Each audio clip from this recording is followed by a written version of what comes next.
ಕನಸಲಿ ತುಂಬ ಕಿಟ್ಟಿರುವೆನು ನಿನ್ನನ್ನು ಕೇಳದೆ ರೆಕ್ಕೆಯ ನೀನೆ ಕಟ್ಟಿರಲು ಈ ಹೃದಯವು ಹಾರಿದೆ ನನ್ನ ಕೌತುಕ ಒಂದೊಂದೇ ಹೇಳಬೇಕು ಆಲಿಸುವಾಗ ನೋಡು ನನ್ನನ್ನೇ ಸಾಕು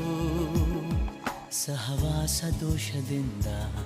ಸರಿ ಹೋಗಬಹುದೇ ನಾನು ನನಗಾಗಿಯೇ ಕಾದಿಟ್ಟುಕೋ ಹಠವೊಂದನು